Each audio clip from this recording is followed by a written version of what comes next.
Hello, my gorgeous Leo pride, my people, my family. I am so curious and intrigued and excited and enticed by what this reading is going to bring up. I'm doing your reading very close to the end of the 12 signs, and so I've kind of gotten a peek into a lot of other energies, and it is a deep month in so many ways, and it's surprised me how deep this month has gone, really, as far as the readings and the healing levels that we're going through. And I just want to share the message that came through for Leo before we get into aspects and cards, because here's I just wrote it out, so I'll basically read it to you. First words: big, bold, juicy, visionary energy. Mars and Saturn are going to be in Aquarius, your opposing sign, this month for a little bit. And this is going to be nudging you in new directions. You may be surprised by where this oppositional energy is nudging you to create, to prioritize, to move forward in life.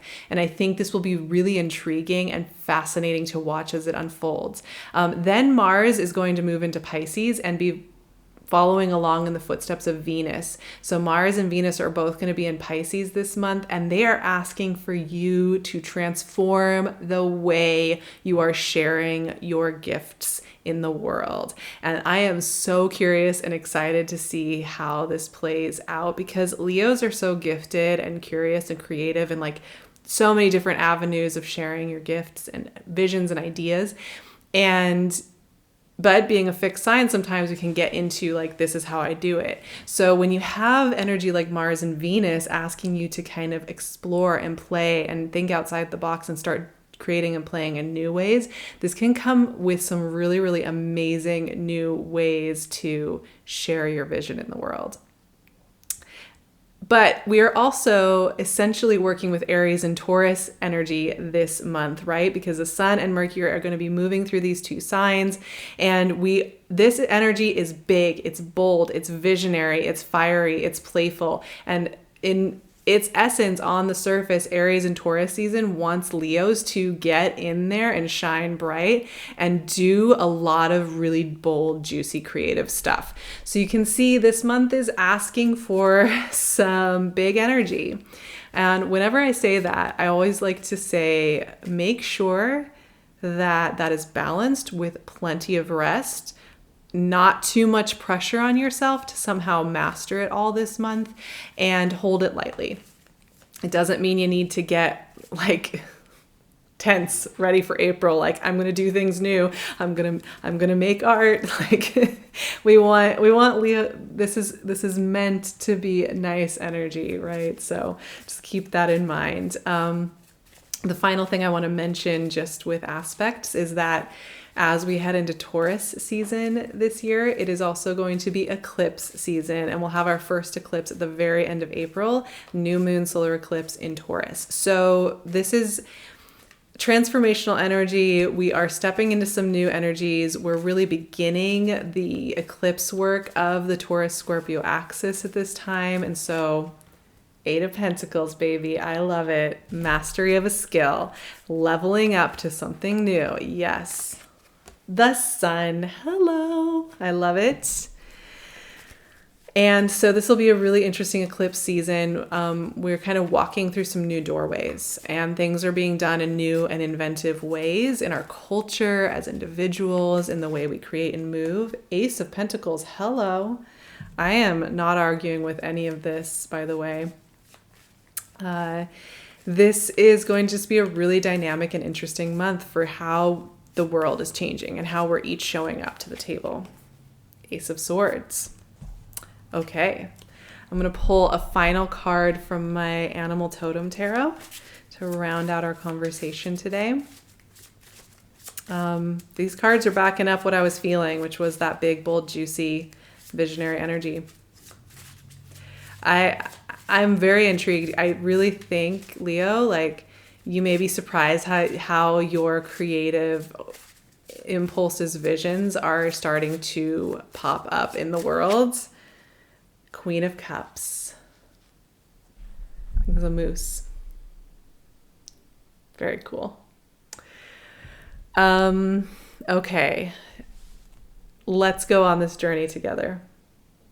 Let's explore here. So, Eight of Pentacles is just one of my favorite energies. This is often referred to as the card where the student becomes the master. And it really reflects the process of a skill set that's built up over a long period of time. It's not something where it's just like, what's that quote? Or like, what's that joke? It's like an overnight success takes on average 12 years. It's the things that we build and we do quietly, slowly over a long period of time that then hits this like amazing point where suddenly it's ready to go out in the world, or like people are noticing it, or we're able to do it at a new level, and we're able to share it at a new level. So this is about culmination of something that you have been building toward for a long time, skills you have been building toward, ideas you have been building toward, ways of moving through the world that you have been building toward. And when Eight of Pentacles shows up, I have to say, it's basically saying it's time for you to start sharing that work. It's time for you to start allowing yourself to let that overflow start to be in the world. It is time for you to step away from the hidden workroom where you kind of work away at this craft and you learn the skills, and to start sharing it more openly, which can feel really vulnerable and very scary because it can be very comfortable to be in the workshop domain, quietly amassing that skill. But this is really a nod to recognize, Leo, what you have built and created.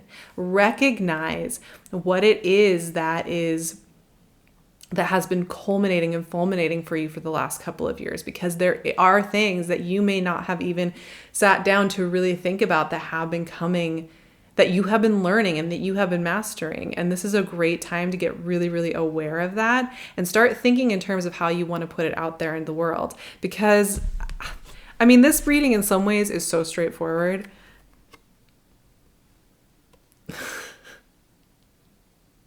I mean, the Sun, Ace of Pentacles, Ace of Swords. These are cards that have such a pure simplicity to them. These are cards that are about, well, the Sun is about the playfulness. And I think I want to keep that in mind, because Eight of Pentacles is about the work ethic and the consistency of the showing up. And just, showing up 10 minutes every day and how that amasses into something really meaningful and valuable. The Sun is about the I don't care, I'm just going to try this. I'm going to splash some paint on a page. I'm just going to, walk out the door and see where the walking takes me.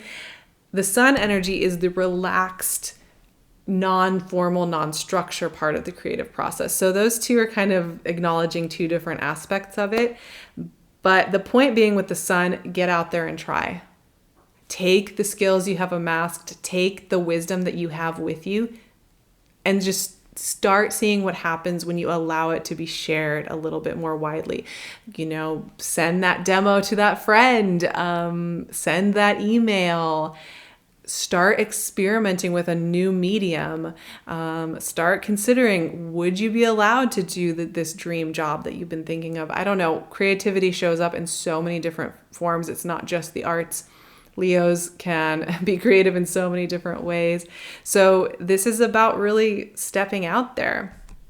This is also about a breakthrough, though. Like when I see these aces, Ace of Pentacles and Ace of Swords, it makes me feel like there's been maybe a feeling of being a bit blocked, a bit maybe even like stagnated or stuck for a longer period of time than's maybe been comfortable for Leos.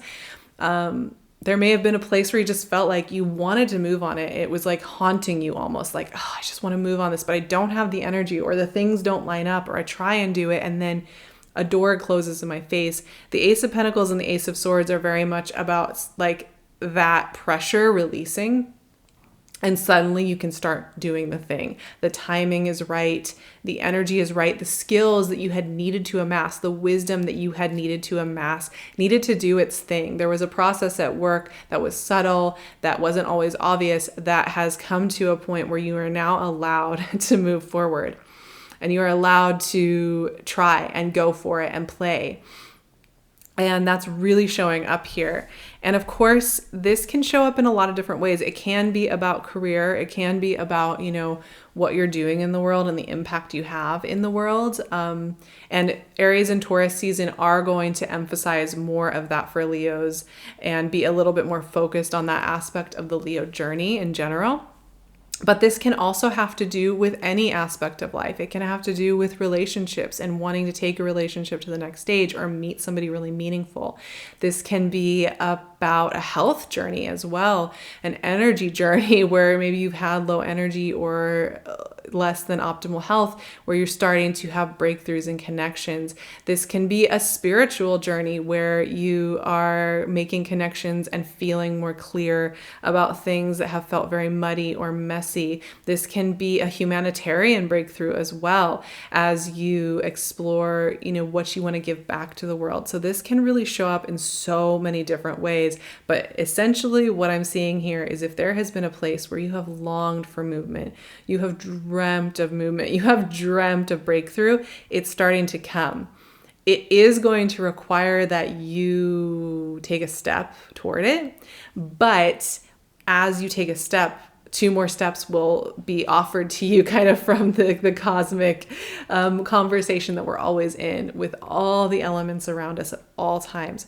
So you are really, really, really supported here, Leo. And I just love that for you. It just makes me so happy to see these cards. There's just this straightforward thing. And I think I want to make one more point, which is don't spread yourself too thin. There are 1 or 2 things that are really going to be calling to you that probably as I'm sitting here talking to you, you already know this aspect of your life that you have been craving breakthrough, right? You've been craving movement. You know what it is. And you don't need to try and wear every hat at this time. It's okay to focus in. So keep that in mind. I wanted to go over this Queen of Cups. I love this deck so much.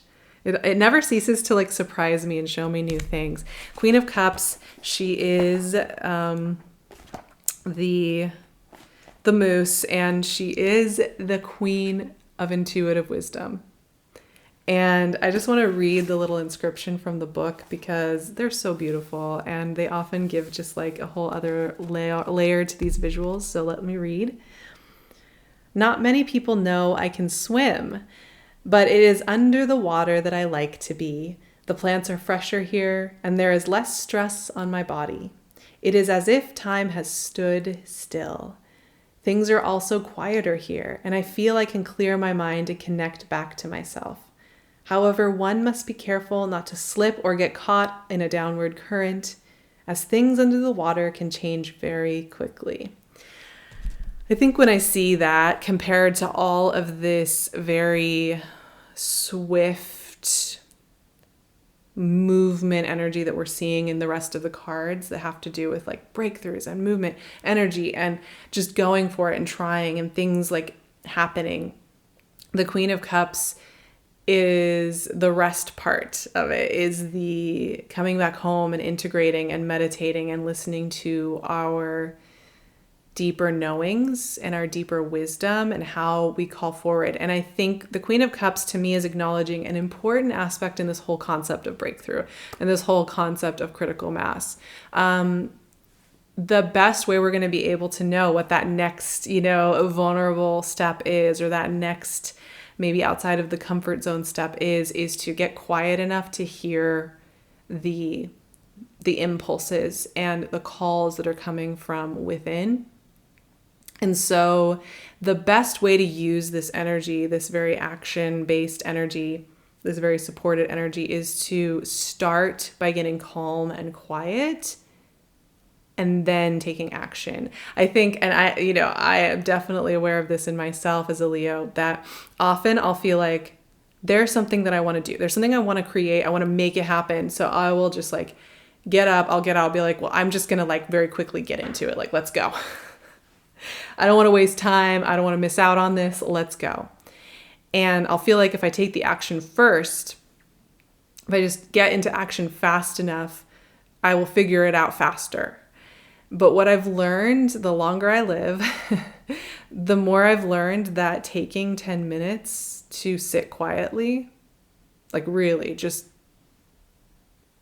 close your eyes, do some deep breathing, or even just go for a little walk, or just sit on the couch and just really take a moment to be with myself, I'm so much more likely to follow through on my day and to do the actions that actually matter, not just the busy work, not just the quick, like just not the things that seem like they might be good, but the things that are really, really deeply effective. So the Queen of Cups for me is a reminder that in choosing quiet moments at the beginning of a process, it doesn't mean you're not going to be fiery and expansive and playful and big and juicy. It's actually the way you're going to get there more easily. So there is that message in there, just a little reminder. And that, you know, breakthroughs do come when we allow enough space for information to move through us.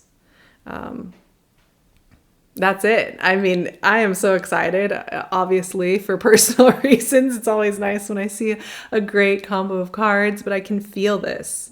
I can feel this aliveness and this like thrumming, powerful energy, the beauty of Leo heart-based energy. And I know I've been saying that for a while, but I really do feel like there's such an important gift to be given, and you're here to give that, and you're here to experience giving that both to yourself and to others. So have fun with it, my friends. I will be activating all these moons, the eclipses. We go in depth every single week on the astrology over on my Patreon. It's a really, really great way to support me, but also for me to support you and give you a little bit of community and safety and connection. So I'd love to see you over there. It really, really is the best way for me to support you and you to support me. You can also find me on Instagram. There's only one true Sarah Vrba, so I'll leave the handle below. You can find me on my website and my email too if you'd like to connect. Also, it's weird to ask this, but I would love it if you would like and subscribe and leave a comment and let me know how you are doing. It really helps me to keep being here and doing this work if you do that. And also, I like having you around, and it just feels nice knowing that you're here with me. So I would so appreciate that. I love you, my Leo friends. I will talk to you very, very soon for our next monthly reading and the upcoming moons. Have a gorgeous April.